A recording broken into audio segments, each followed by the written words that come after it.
Noisy Pixel. What's up, nerds, and welcome to another Noisy News Week for the week of September 12th, 2020. Here's where I fill you in on some notable news posted to noisypixel.net this past week. Before I get into the news, I'd just like to say that if you've been following this channel for a while, you know that I was supposed to have a throat surgery scheduled in April, and that was delayed for coronavirus. But now it is back on. I will have it on Monday, September 14th. Don't usually talk about that stuff, but we're here to talk about video games. Anyway, all this will matter for you is that I may or may not be back for next week, depending on how the surgery goes or how the swelling is. But don't worry, I'll make Mark do it. I can't promise that he'll be as good as me or as clever or witty, but he is definitely just as capable of doing anything that he puts his mind to, just like the rest of you. So thank you for putting up with it, and I will see you all soon. As for games that I am playing, currently I am hours and hours deep into 13 Sentinels working on that review. We have a preview up on the site, and reviews should be coming up soon, so be on the lookout for that. Please let me know what you're playing in the comments below. Now, on to the news. Developer Thinking Stars shared new gameplay for their action RPG Anno Mutationum, coming to PlayStation 4 in December 2020 and later on PlayStation 5, whenever that will be. Anyway, the video goes into detail about exploration within towns, so this is actually a pretty good video. The developer commentates over the footage and gives you a better understanding of what you can do in this world, and this game looks beautiful, so I'm excited. MiHoYo revealed a new character for their open world RPG, Genshin Impact, coming to PlayStation 4, PC, and iOS and Android on September 28th. The character is Chi-Chi, which is spelled Q-I-Q-I, so it's Kiki kind of, but they say Chi-Chi. It's cool. You know, I don't know if they know what I don't know if people still call Chi-Chis. I don't know if people still say Chi-Chi, but when I was growing up, that was a very big, funny insult that you could wrap up into your bullying. Anyway, this new character is a zombie, and she's really small, and she's ice damage and stuff, and she looks cool. Nintendo announced that players will be able to experience some new Zelda adventures when they team up with Koei Tecmo and Omega Force to release Hyrule Warriors Age of Calamity on Nintendo Switch on November 20th. You know what? No one's talking about this, but Nintendo's doing really well at just announcing games and being like, it's coming out in 2 weeks or it's coming out in a month. They've been doing it for their past titles, which is really cool. So I'm excited about this game. I loved the first one. I love all Warriors games, to be honest with you guys. It doesn't take much to impress me. There are some that weren't as good as others, but definitely the Hyrule series is one that stood out to me as a great crossover. You know, I didn't really like the Berserk one. I felt that they could have did better. The cinematics for that one were okay, but I digress. D3 Publisher announced that they will launch their hack and slash adventure game Oni Chambara Origins digitally on PlayStation 4 and PC on October 14th. Sad not to get a physical release, but I'm sure they'll work out something with all of these physical publishers clamoring to get their hands on some licenses. This is the game that tells the original 2 stories of the series, and I believe we only got one in the West, some in Europe. I don't know why, but Age Tech released one in Europe and then one here, but who cares? I mean, this series is about girls in bikinis who fight zombies. What more do you need in life? You just play this game over and over again, recycle it. We should get at least 2 of these a year. Come on, D3 Publisher, get together. Leaving money on the table. Ubisoft announced that Assassin's Creed Valhalla will launch on Xbox Series X and Xbox Series S on November 10th. This changes the release date for all consoles, so it's coming out early. And this game looks cool. It's Ubisoft though, so expect a Ubisoft game. Developer Team Woodsalt announced that their indie adventure Woodsalt, clever, will launch on Nintendo Switch and PC on October 13th. I don't know anything about this game. Even after watching the trailer, I'm like, what the heck is this game? But you know what? Look cool. Kind of has some Persona 3 vibes to it, but I doubt that that's anything to do with the game. Anyway, it's a narrative adventure with some RPG-inspired elements to it. I'm not sure. It just looks cute. So I wanted to share it with you. NIS America announced that they will be delisting the digital eShop release of Rodea the Sky Soldier on both Wii U and 3DS. This will happen on September 30th. There's no discount or anything offered, so if you don't have this game, then you should buy it now. But I would buy the physical. One second. You see, the physical on Wii U comes with the Wii version of the game, which is arguably the better version of the game.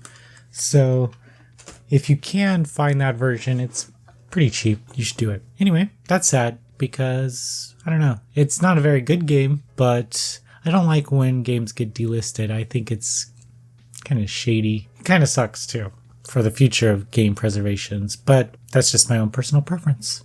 Let me know yours. Binary Haze Interactive revealed that they will publish the Livewire and Ad Globe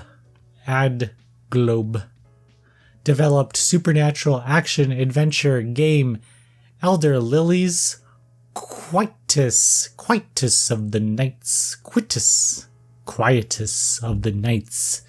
What a name. And the game will launch on PC and consoles in winter 2020. Guys, this game looks dope. Okay, I had no idea that this was in development or even existed. I don't know if you knew about it, but I really went out of my way to make sure we had this information and everything put up. It's about this girl, and she's really tiny, but she has all these spirits with her that can pull off some badass moves. And so she's all like fragile, but she has like these like, I don't know. Check out the trailer.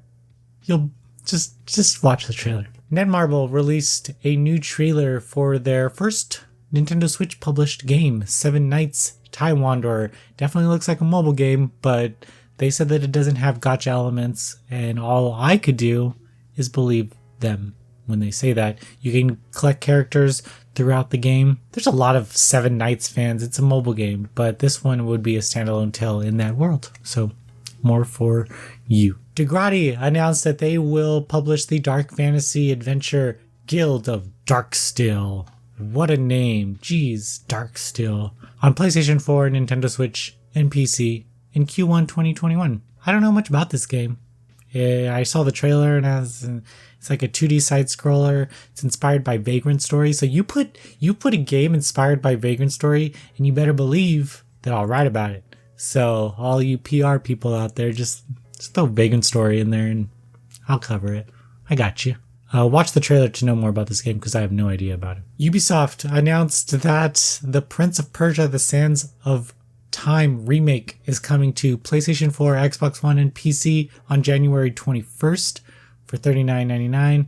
Yeesh, this game looks terrible. Sands of Time for me, I do have a lot of memories with it, but I have more memories with Prince of Persia 2008, and I wish that they just stuck with that. Just give me a remastered of that. I mean, I'm sure Nolan North would want to return to that character. You know, it just sucks because you look at this game and you look at what they did and what they've done with the Prince of Persia series over the years. It's just sad. Anyway, I doubt your 12-year-old will drop Fortnite to play this game. So we could probably not expect more Prince of Persia in the future because this game will probably not do well. Will I buy it? No, because it's digital only right now. And I need that physical release.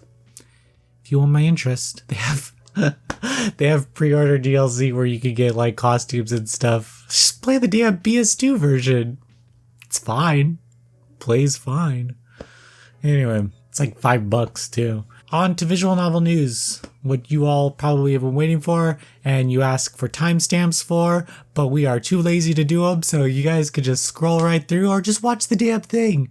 Put it on while you're eating your cereal in the morning. You know? Jeez.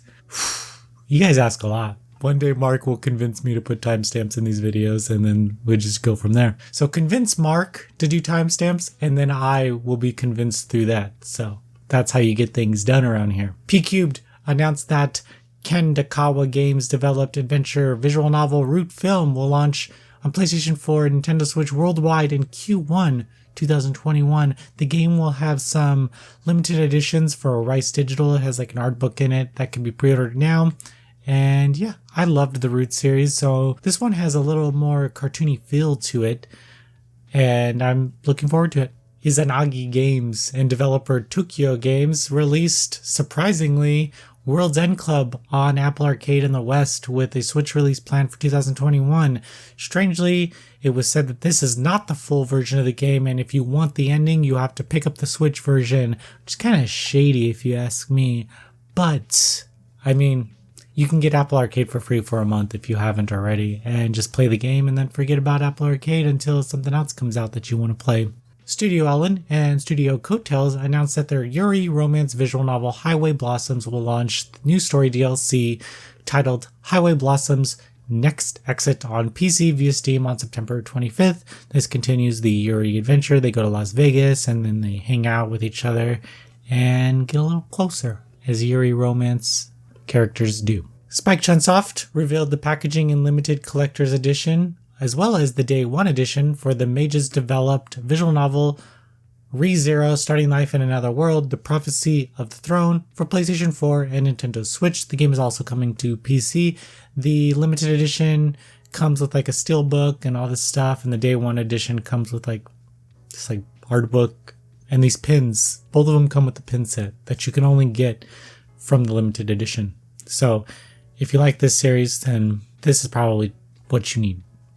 I don't know the cost. I probably wrote about it, but I can't remember right now. I'm sorry. You know what? I'll just look it up. I'll look and see for you guys. I know you guys are just dying to know the cost of these things. The collector's edition is $89.99, and the Day 1 edition is $59.99.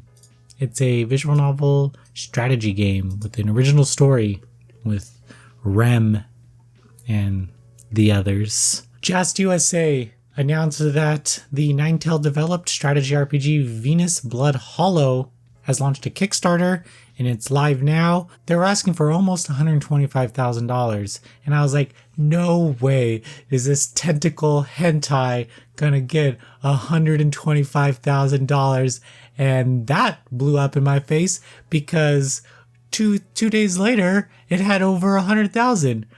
Wow, I didn't know tentacles were that popular. Atlas released a new English audio trailer for 13 Sentinels Aegis Rim. This shows gameplay of the characters and they're talking in their English voices, and it sounds really good to me. Let me know what you think after you watch it. The game is coming to PlayStation 4 on September 22nd. East Asia Soft revealed that the PlayStation Vita launch units for Root Double Before Crime After Days Extend Edition will be limited to 2,000 copies. They're available now. I think it's $39.99, $49.99, something like that. Maybe even cheaper, maybe even $29.99. You know what? Just for you, I know you're dying to know the price of this. $49.99, a pretty penny for this huge ass game. You know what? But this just proves that we are lied to during that Kickstarter where they're like, oh, we can't fit it all on a PlayStation Vita cartridge. Well, hello, you just did. Just in time, too, as the Vita goes off to existence. You know, people knock the Vita, but brother, when's the last 3DS game that you purchased? Tell me, who's living right now Vita and who's dying 3DS? But everyone's like, Vita's a dead system. Vita's always been dead. No one likes the Vita. Indie machine, whatever. I love 3DS. 3DS has all the games, puzzles, and passes or whatever you guys do on 3DS. Ain't nobody writing about how the Vita is still significantly getting good releases even in 2020. I don't know about you nerds. Sometimes you impress me, other times you just jump on the bandwagon of whatever the hell Polygon and IGN are saying, and you're just like, this is real because they're saying it. But all the fans are like, come on, get it together. Vita's the best. On to previews. Return, One-Way Trip. That's it. And then we have reviews. 9-9, Episode 3, Star Renegades, Tony Hawk's Pro Skater 1 and 2, RPG Maker MV, Marvel's Avengers, The Outer Worlds Peril on Gorgon, Gleam Light, Minoria on consoles, IX She Tell, and Toho Luna Nights on Xbox One. And guys, that's it. That's the news. Thank you so much for watching. I swear I'll be back in maybe a couple weeks, but be well, be safe. I love you all.